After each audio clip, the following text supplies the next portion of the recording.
Salut, c'est Aniko pour I Am Style Channel. Aujourd'hui, on se rencontre pour discuter de voyage. Et oui, dans une semaine, je m'en vais pour Stockholm, un week-end avec mes copines. Et du coup, je suis en train de préparer gentiment, d'organiser en fait tout simplement mon voyage. Donc, j'essaie de partager avec vous mes conseils. Peut-être que vous pourrez aussi en partager quelques-uns, je sais pas.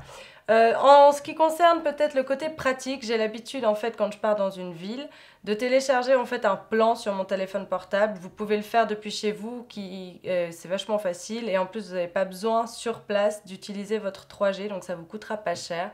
Parce que c'est pas toujours évident de transporter en fait un plan avec soi, on n'a pas toujours envie de le sortir à chaque coin de rue.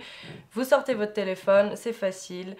Et c'est une bonne astuce en fait. Vous pouvez faire la même chose pour des dictionnaires. Moi je vais à Stockholm, du coup je pense que je vais pas comprendre grand chose. Je vais aussi télécharger un dictionnaire, ça va être utile peut-être dans les restaurants, dans les magasins ou même tout simplement dans la rue si je me perds.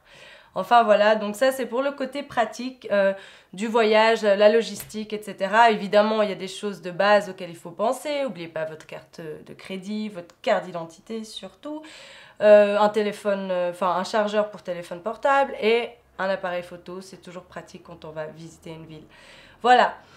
Le deuxième aspect qui est quand même un peu le point le plus délicat, c'est la valise. Moi, j'ai tendance à toujours prendre trop de choses et je pense que c'est un peu votre problème aussi. Du coup, en fait, on a une valise qui est déjà remplie alors qu'on arrive à Stockholm et qu'on a juste envie peut-être de faire du shopping. Donc, il n'y a pas assez de place pour ramener les choses qu'on a achetées sur place. On doit peut-être acheter une deuxième valise. Enfin bref, donc moi, cette fois, j'ai essayé de me dire, bon, tu vas faire un effort et tu vas t'organiser autrement. Donc la première chose que je vais faire, c'est tout ce qui concerne les produits de beauté, style démaquillant, produits de coiffure, etc. Je suis allée acheter en fait les mini-produits qui tiennent dans une seule petite trousse. Donc vous avez des patchs démaquillants, une laque, une lotion pour le visage, enfin bref, il y a de tout, du démaquillant pour le visage, des crèmes de soins de jour, du shampoing, etc. Donc vous pouvez vraiment trouver tout ça dans les grandes surfaces Migros. Vous mettez tout ça dans une petite trousse et vous avez un espace hyper réduit pour tout ce qui concerne la beauté.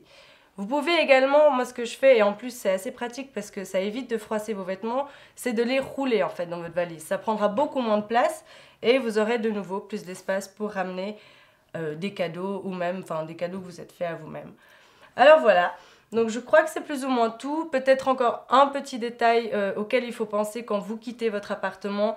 Pensez à vider votre frigo parce que on ne sait jamais, il y a des mauvaises surprises qui peuvent nous attendre en rentrant. Enfin voilà, j'espère que vous allez bientôt partir parce que partir c'est vraiment cool et ça fait vraiment du bien. Je vous souhaite alors à toutes un bon voyage si vous partez et puis à tout bientôt. Merci, ciao.